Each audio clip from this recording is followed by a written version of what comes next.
أعوذ بالله من الشيطان الرجيم بسم الله الرحمن الرحيم أفمن يعلم أنما أنزل إليك من ربك الحق كمن هو أعمى إنما يتذكر أولو الألباب الذين يوفون بعهد الله ولا ينقضون الميثاق والذين يصلون ما أمر الله به أن يوصل ويخشون ربهم ويخافون سوء الحساب والذين صبروا ابتغاء وجه ربهم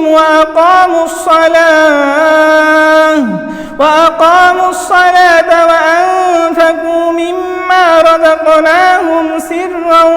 وعلانية ويدرؤون بالحسنة السيئة أولئك لهم عقبى الدار جنات عدن يدخلونها ومن صلح من آبائهم وأزواجهم وذرياتهم والملائكة يدخلون عليهم من كل باب سلام عليكم بما صبرتم فنعم عقبى الدار والذين ينقضون عهد الله من بعد ميثاقه ويقطعون ما أمر الله به أن يوصل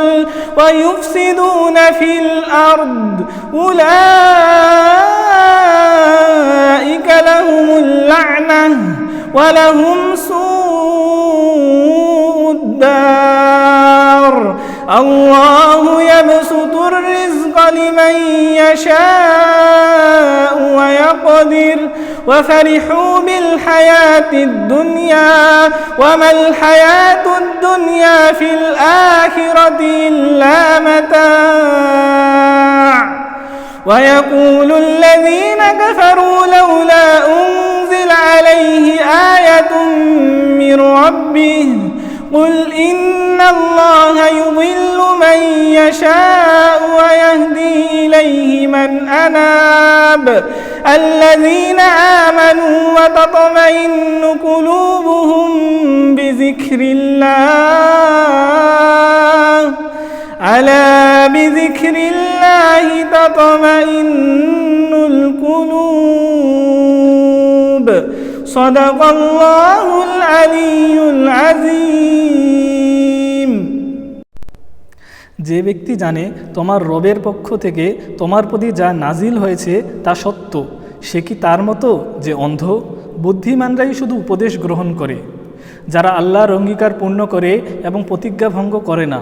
আর আল্লাহ যে সম্পর্ক অটুট রাখার নির্দেশ দিয়েছেন, যারা তা অটুট রাখে এবং তাদের রবকে ভয় করে আর মন্দ হিসাবের আশঙ্কা করে, যারা তাদের রবের সন্তুষ্টি লাভের উদ্দেশ্যে সবর করে, সালাত কায়েম করে এবং আমি তাদের যে রিজিক প্রদান করেছি তা থেকে গোপনে ও প্রকাশ্যে ব্যয় করে এবং ভালো কাজের মাধ্যমে মন্দকে দূর করে, তাদের জন্যই রয়েছে আখিরাতের শুভ পরিণাম, স্থায়ী জান্নাতসমূহ, যাতে তারা এবং তাদের পিতৃপুরুষগণ, তাদের স্ত্রীগণ ও তাদের সন্তানদের মধ্যে যারা সৎ ছিল তারা প্রবেশ করবে। আর ফেরেশতারা প্রতিটি দরজা দিয়ে তাদের নিকট প্রবেশ করবে আর বলবে, শান্তি তোমাদের উপর, কারণ তোমরা সবর করেছ। আর আখিরাতের এই পরিণাম কতই না উত্তম। আর যারা আল্লাহর সাথে দৃঢ়ভাবে অঙ্গীকার করার পর তা ভঙ্গ করে এবং আল্লাহ যে সম্পর্ক অটুট রাখার নির্দেশ দিয়েছেন তা ছিন্ন করে এবং জমিনে ফাসাদ সৃষ্টি করে, তাদের জন্যই লানাত, আর তাদের জন্যই রয়েছে আখিরাতের মন্দ আবাস। আল্লাহ যার জন্য ইচ্ছা করেন রিজিক বাড়িয়ে দেন এবং সংকুচিত করেন। আর তারা দুনিয়ার জীবন নিয়ে উৎফুল্লতায় আছে, অথচ আখিরাতের তুলনায় দুনিয়ার জীবন খুবই নগণ্য। আর যারা কুফরি করেছে তারা বলে, তার নিকট তার রবের পক্ষ থেকে কোনো নিদর্শন কেন নাজিল হয় না? বলো, নিশ্চয়ই আল্লাহ যাকে ইচ্ছা পথভ্রষ্ট করেন এবং যে তার অভিমুখী হয় তাকে তিনি তার দিকে পথ দেখান। যারা ঈমান আনে এবং আল্লাহর স্মরণে যাদের অন্তর প্রশান্ত হয়, জেনে রাখো আল্লাহর স্মরণ দ্বারাই অন্তরসমূহ প্রশান্ত হয়।